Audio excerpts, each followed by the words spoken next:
Sir मेरा दूसरा सुझाव है inflation linked salary revision act. Bharat में वेजेस को इंडेक्स करिए महंगाई से। वित्तीय वर्ष 18 से लेकर वित्तीय वर्ष 26 में हमने देखा कि real wages for the salaried class में 16% की गिरावट आई। ये गिरावट का मतलब इन सालों में जितनी महंगाई थी, जिस स्तर पे महंगाई बढ़ी उस स्तर पे वेजेस नहीं बढ़ी, जिसके चलते 16% की गिरावट रियल वेजेस में देखी गई। इसीलिए mandatory wage indexation formula is the need of the hour and the government must look at it. इसके चलते तमाम फॉर्मल सेक्टर्स में corporate shops, factories, gig workers सबको इन्फ्लेशन इंडेक्स वेज हाइक मिलेगा। और सरकार के मुलाजिम को तो मिलता ही है, हर साल डियरनेस अलाउंस मिलता है। उसके बाद आप हर कुछ सालों में पे कमीशन लागू होता है। इससे आप 20 करोड़ आबादी, which is 45% of India's total workforce, आप उसे एड्रेस कर पाएंगे।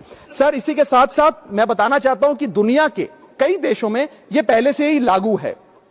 यूएस के अंदर COLA, cost of living adjustment system लागू है, जिसके अंदर एनुअल और ऑटोमेटिक रिवीजन होता है। जर्मनी के अंदर हर 18 से 24 महीने के अंदर महंगाई के अनुसार सैलरी बढ़ा दी जाती है। जापान के अंदर शिंटो मेथड यूज होता है, जिसमें annual inflation index wage hike दी जाती है। और बेल्जियम में ऑटोमेटिक इंडेक्सेशन लॉ है, जिसमें क्वार्टरली बेसिस पर इंप्लॉइज की सैलरी बढ़ाई जाती है। Sir India is one of the only countries in major economies where 85% of our formal workforce has zero statutory inflation protection. We are at the mercy of the employer discretion and our own negotiation power to raise our salaries. इसके साथ साथ मुझे लगता है कि एक minimum increase based on inflation होना चाहिए। मेरा थर्ड